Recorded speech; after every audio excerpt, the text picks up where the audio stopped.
So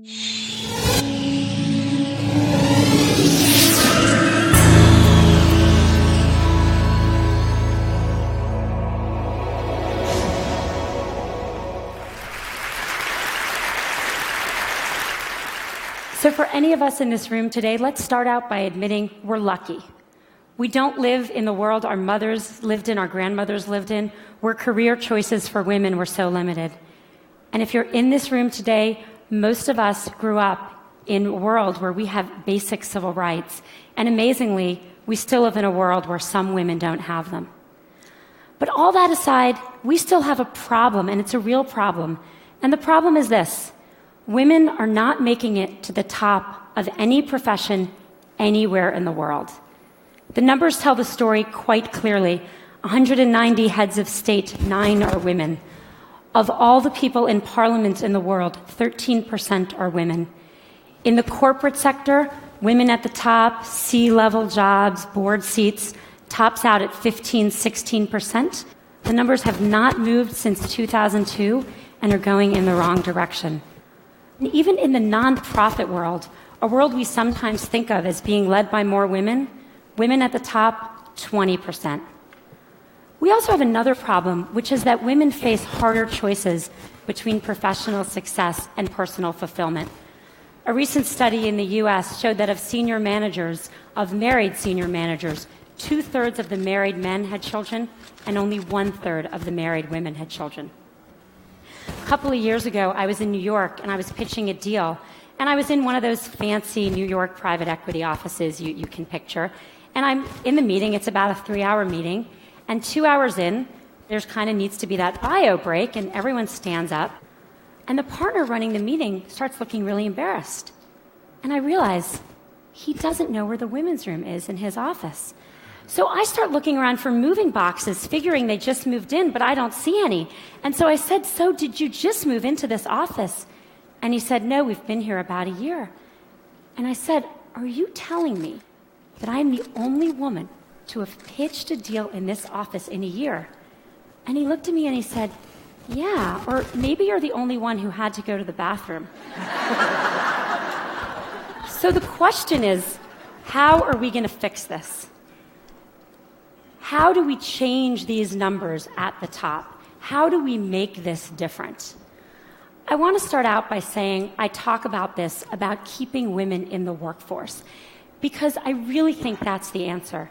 In the high-income part of our workforce, in the people who end up at the top Fortune 500 CEO jobs or the equivalent in other industries, the problem, I am convinced, is that women are dropping out. Now, people talk about this a lot, and they talk about things like flex time and mentoring and programs companies should have to train women. I want to talk about none of that today, even though that's all really important. Today, I want to focus on what we can do as individuals. What are the messages we need to tell ourselves? What are the messages we tell the women that work with and for us? What are the messages we tell our daughters? Now, at the outset, I want to be very clear that this speech comes with no judgments. I don't have the right answer. I don't even have it for myself. I left San Francisco, where I live, on Monday, and I was getting on the plane for this conference, and my daughter, who's 3, when I dropped her off at preschool, did that whole hugging the leg, crying, "Mommy, don't get on the plane" thing. This is hard. I feel guilty sometimes. I know no women, whether they're at home or whether they're in the workforce, that don't feel that sometimes. So I'm not saying that staying in the workforce is the right thing for everyone. My talk today is about what the messages are if you do want to stay in the workforce. And I think there are 3. 1, sit at the table. 2, make your partner a real partner. And 3, look at that, don't leave before you leave. Number 1, sit at the table. Just a couple weeks ago at Facebook, we hosted a very senior government official, and he came in to meet with senior execs from around Silicon Valley. And everyone kind of sat at the table, and then he had these 2 women who were traveling with him who were pretty senior in his department, and I kind of said to them, "Sit at the table, come on, sit at the table." And they sat on the side of the room. When I was in college, my senior year, I took a course called European Intellectual History. Don't you love that kind of thing from college? Wish I could do that now. And I took it with my roommate, Carrie, who was then a brilliant literary student and went on to be a brilliant literary scholar. and my brother, smart guy, but a water polo playing pre-med who was a sophomore. The three of us take this class together. And then Carrie reads all the books in the original Greek and Latin, goes to all the lectures. I read all the books in English and go to most of the lectures. My brother is kind of busy. He reads one book of 12 and goes to a couple of lectures, marches himself up to our room a couple days before the exam to get himself tutored. The three of us go to the exam together, and we sit down, and we study, sit there for 3 hours in our little blue notebooks. Yes, I'm that old. And we walk out, and we look at each other, and we say, how'd you do? And Carrie says, boy, I feel like I didn't really draw out the main point on the Hegelian dialectic. And I say, God, I really wish I had really connected John Locke's theory of property, the philosophers that follow. And my brother says, I got the top grade in the class. You got the top grade in the class? You don't know anything. The problem with these stories is that they show what the data shows. Women systematically underestimate their own abilities. If you test men and women and you ask them questions on totally objective criteria like GPAs, men get it wrong slightly high and women get it wrong slightly low. Women do not negotiate for themselves in the workforce. A study in the last 2 years of people entering the workforce out of college showed that 57% of boys entering, or men, I guess, are negotiating their first salary, and only 7% of women. And most importantly, men attribute their success to themselves and women attribute it to other external factors. If you ask men why they did a good job, they'll say, I'm awesome. If you ask, obviously, why are you even asking? If you ask women why they did a good job, what they'll say is someone helped them, they got lucky, they worked really hard. Why does this matter? Boy, it matters a lot, because no one gets to the corner office by sitting on the side, not at the table. And no one gets the promotion if they don't think they deserve their success or they don't even understand their own success. I wish the answer were easy. I wish I could just go tell all the young women I work for, all these fabulous women, believe in yourself, negotiate for yourself, own your own success. I wish I could tell that to my daughter.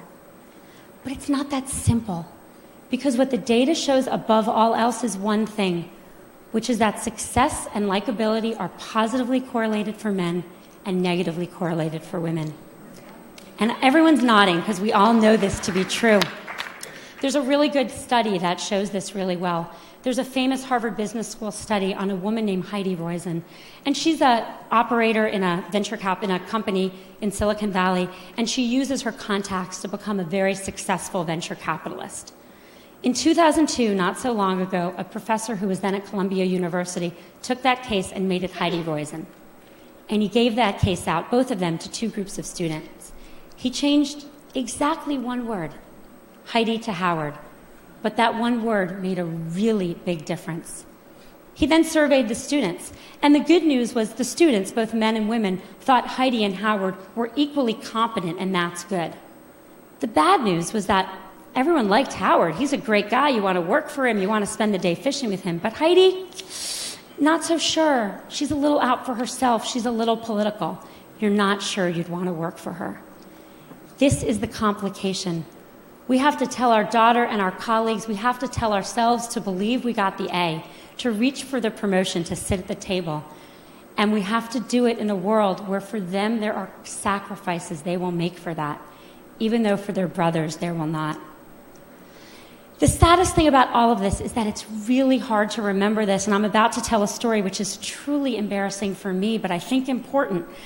I gave this talk at Facebook not so long ago to about 100 employees. And a couple hours later, there was a young woman who works there sitting kind of outside my little desk, and she wanted to talk to me. And I said, okay, and she sat down and we talked, and she said, I learned something today. I learned that I need to keep my hand up. I said, what do you mean? She said, well, you're giving this talk, and then you said you're going to take 2 more questions, and I had my hand up with lots of other people, and then you took 2 more questions, and I put my hand down, and I noticed all the women put their hand down, and then you took more questions. Only from the men. And I thought to myself, wow, if it's me, who cares about this, obviously, giving this talk, during this talk, I can't even notice that the men's hands are still raised and the women's hands are still raised. How good are we as managers of our companies and our organizations at seeing that the men are reaching for opportunities more than women? We've got to get women to sit at the table. Message number 2, make your partner a real partner. I've become convinced that we've made more progress in the workforce than we have in the home. The data shows this very clearly. If a woman and a man work full-time and have a child, the woman does twice the amount of housework the man does, and the woman does 3 times the amount of childcare the man does. So she's got 3 jobs or 2 jobs, and he's got 1. Who do you think drops out when someone needs to be home more? The causes of this are really complicated, and I don't have time to go into them, and I don't think Sunday football watching and general laziness is the cause. I think the cause is more complicated. I think as a society, we put more pressure on our boys to succeed than we do on our girls. I know men that stay home and work in the home to support wives with careers, and it's hard. When I go to the mommy and me stuff and I see the father there, I notice that the other mommies don't play with him. And that's a problem, because we have to make it as important a job, because it's the hardest job in the world, to work inside the home for people of both genders if we're going to even things out and let women stay in the workforce.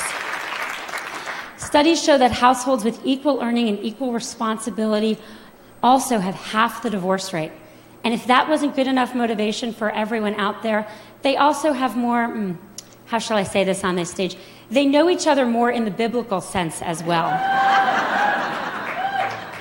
Message number 3, don't leave before you leave. I think there's a really deep irony to the fact that actions women are taking, and I see this all the time, with the objective of staying in the workforce actually lead to their eventually leaving. Here's what happens. We're all busy. Everyone's busy. A woman's busy. And she starts thinking about having a child. And from the moment she starts thinking about having a child, she starts thinking about making room for that child. How am I going to fit this into everything else I'm doing? And literally from that moment, she doesn't raise her hand anymore. She doesn't look for a promotion. She doesn't take on the new project. She doesn't say, me, I want to do that. She starts leaning back. The problem is that, let's say she got pregnant that day, 9 months of pregnancy, 3 months of maternity leave, 6 months to catch your breath. Fast forward 2 years, more often, and as I've seen it, women start thinking about this way earlier. When they get engaged, when they get married, when they start thinking about trying to have a child, which can take a long time. One woman came to see me about this, and I kind of looked at her. She looked a little young, and I said, so are you and your husband thinking about having a baby? And she said, oh, no, I'm not married. She didn't even have a boyfriend. I said, you're thinking about this just way too early. But the point is that what happens once you start kind of quietly leaning back? Everyone who's been through this, and I'm here to tell you, once you have a child at home, your job better be really good to go back, because it's hard to leave that kid at home. Your job needs to be challenging. It needs to be rewarding. You need to feel like you're making a difference. And if 2 years ago, you didn't take a promotion and some guy next to you did, if 3 years ago you stopped looking for new opportunities, you're going to be bored because you should have kept your foot on the gas pedal. Don't leave before you leave. Stay in. Keep your foot on the gas pedal until the very day you need to leave to take a break for a child, and then make your decisions. Don't make decisions too far in advance, particularly ones you're not even conscious you're making. My generation, really sadly, is not going to change the numbers at the top. They're just not moving. We are not going to get to, we're 50% of the population. In my generation, there will not be 50% of people at the top of any industry. But I'm hopeful that future generations can. I think a world that was run where half of our countries and half of our companies were run by women would be a better world. And it's not just because people would know where the women's bathrooms are, even though that would be very helpful. I think it would be a better world. I have 2 children. I have a 5-year-old son and a 2-year-old daughter. I want my son to have a choice to contribute fully in the workforce or at home. And I want my daughter to have the choice to not just succeed, but to be liked for her accomplishments. Thank you.